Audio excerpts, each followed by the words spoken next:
Spoiler alert, we're gonna get woo-woo today. I know, it's supposed to be mindfulness for the not too woo-woo, but every once in a while you gotta get a little woo-woo. And no better place to get woo-woo than when talking about spirit guides and angels, and all of these things are brand new to me, and they confuse me. And we are talking to tarot card reader and intuit and one of my favorite people, India Lay, today. She's gonna help bring it down from a woo woo level to, more of our non woo ish level.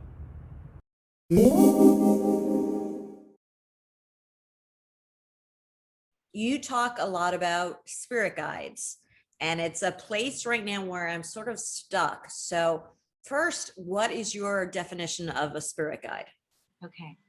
So the first and most important spirit guide is your own higher self. So your own higher self is your soul, your spirit being. And I always get this image of, we're here in our physical selves, and there is this connecting energy of this cord just going straight up and connecting to this whole entire network up there of all the other higher selves, of all the people on the other side.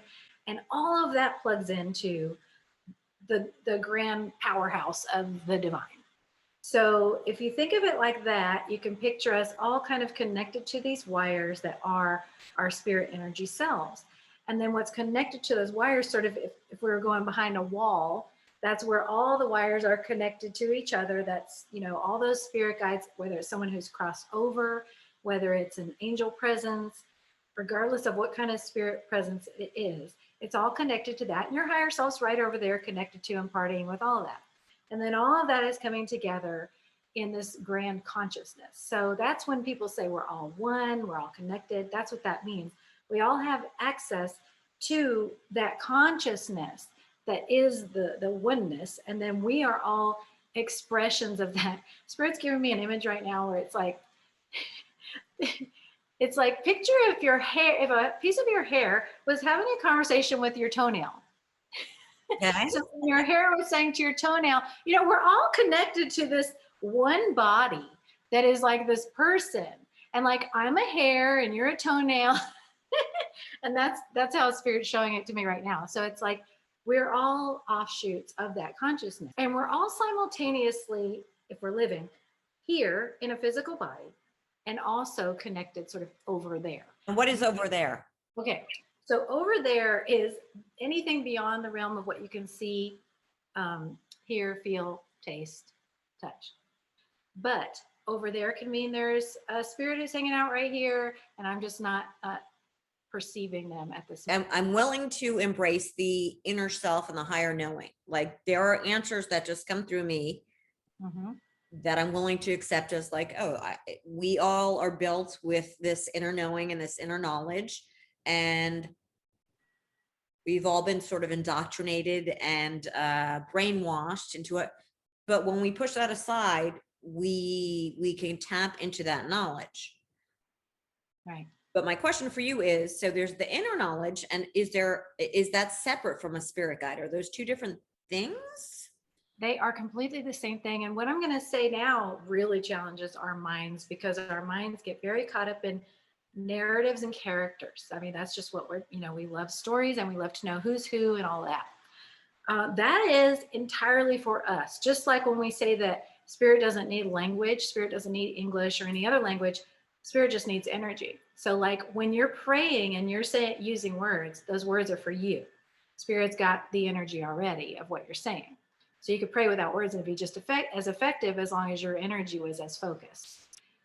Same concept with individual spirit guides or angels or anything else. Yes, it is about that consciousness, that one energy that we're tapping into in whatever way we do. That's why religious boundaries don't matter. That's why it truly doesn't matter if you're a Buddhist or Hindu or Christian. You're all tapping into the same thing. That's why spirit's starting to access, or we're starting to access spirit more directly, all of us, rather than having to go through a religious vehicle anymore. That's why we're all shifting in that direction, because it is all one. But we as people, like the characters, we connect better with the characters, and spirit knows that. So for example, someone like me who just enjoys working with angels, Spirit's going to show itself to me as angels. It's for someone like you who says, you know what, I just really don't resonate with that. Spirit's going to show itself to you through your own higher self more.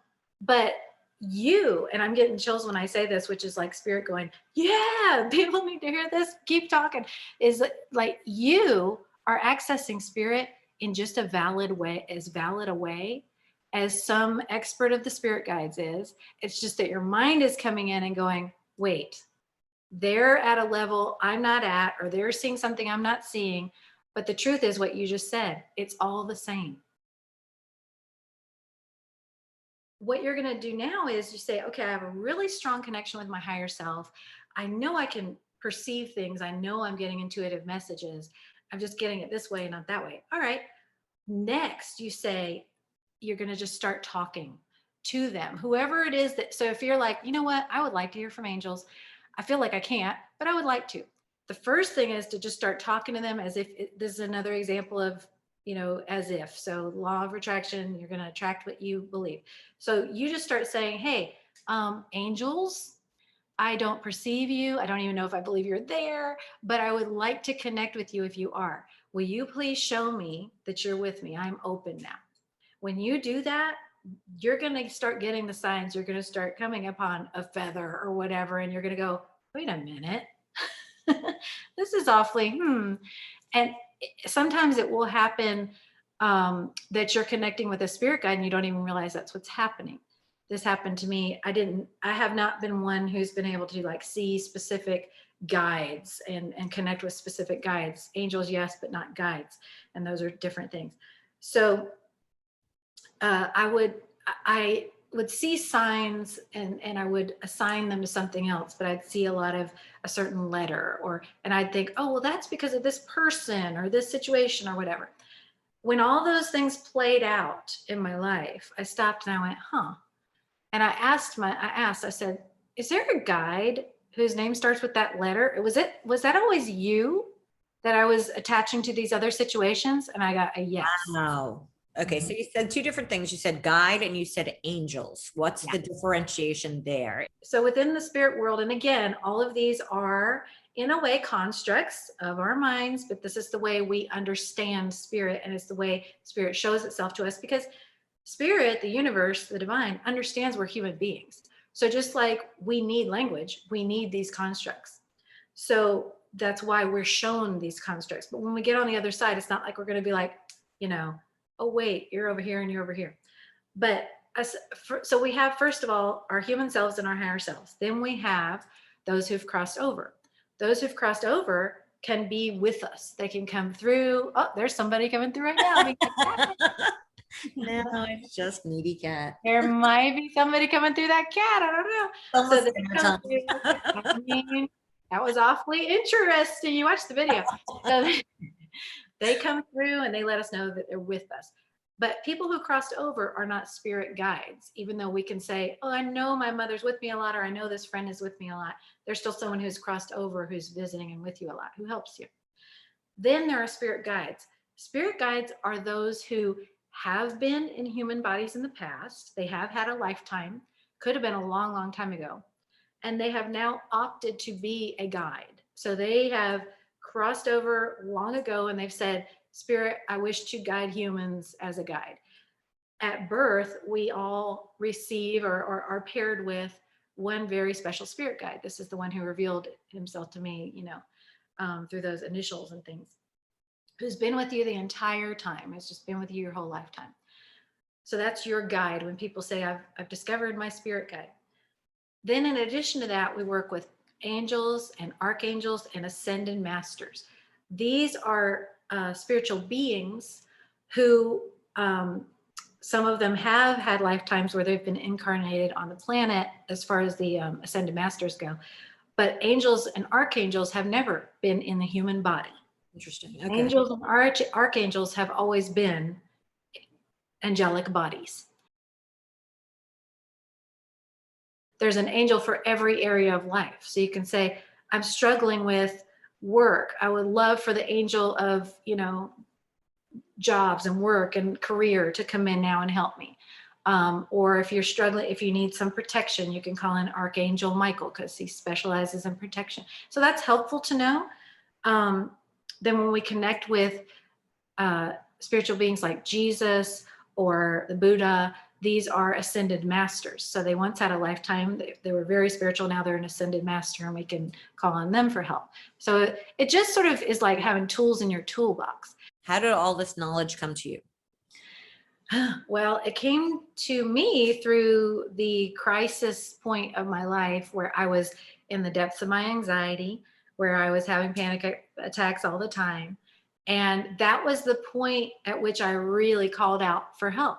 I was in a place where I felt very alone. I felt very much like I needed help. And I was in that pure energy place that this is the reason that many of us can reach spirit most effectively when we're in crisis, is because that's when we're in the purest energy. We're past all the ego stuff. We're past all the stuff. Our mind is not helping us. So Yeah. we're really crying out to the divine, because that mind is always ever the only barrier.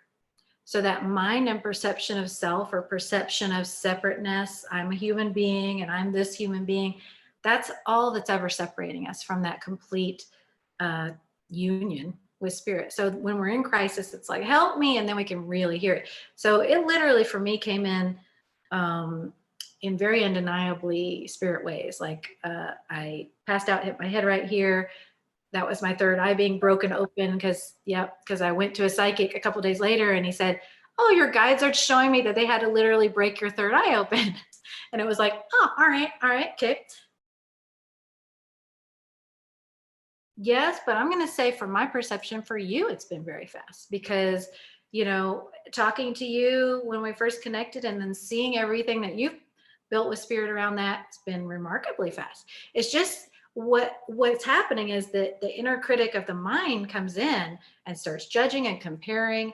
And, that's what it does when it says, well, I need to be able to do this. So basically your mind is telling you ways that you're not connecting and pointing out ways that you're not connecting, but actually that voice is the only thing that's getting, it's sort of like when you're doing in the kitchen or something, and maybe your aunt comes in and is like, that's not how you do it. This is, and just moves you out of the way. And it's like, wait, I was doing it. And that's what your mind's doing. A big part of this journey is learning how to embrace our humanness. It's like, yes, we're a spirit living in a human body, but we're also a human who's on a spiritual journey too. So we're both. And that's where I think we get into trouble is, we become spiritual people, and then we're like, okay, now time to get rid of this pesky human stuff that's so annoying and it gets in my way and it makes me feel bad. But it's not until we really embrace that and go, oh yeah, no, that's part of it too. And I'm never going to get rid of that it really can expand. So for anyone who is new to spirit guides, you had said something to me the first time we spoke way back when, a year ago, about the 10 words that people need to ask. And I do that every day and every night. They're really powerful and they're really succinct, but can you again tell people what those are when they're looking for guidance? Thank you. Yes. And these came directly from spirit, and it is the most powerful tool that spirit's ever shown me. It is, I don't know, please show me, I'm ready, and thank you. I don't know is something we're conditioned, is actually a powerless thing to say, but it's the most powerful thing you can say because it turns off the mind. It's almost like when you wake up, that mind gets going and starts whirring, and you say, I don't know, and it shuts it off. I don't know, I'm not expected to know. Shuts it off, and that's what allows the guidance. Please show me, I'm ready. That allows everything to come through. And then the gratitude is important to flow with thank you, and I'm receiving it, and I'm grateful. I had that printed on a canvas, so when I wake up in the morning, I look at it every day just as a reminder. I think it's not complicated. I don't think it's religious dogma. I think it's a very powerful message of surrender and asking for help. You can be talking to however you connect. You can be talking to your own higher self. You can be talking to your own inner child. You can be talking to, God or any spirit guide you connect with. You're just saying, it's just not my mind. It's my heart. It's my soul. It's my spirit knowing. Please pick up my book, Mindfulness for People Who Suck at Being Mindful, available on Amazon now. There is a link below. Subscribe to the blog, amaximizelife.com, on YouTube, A Maximize Life, on Instagram, a.maximizelife, and on Twitter, at DJ Melissa Maxx. 2 X's.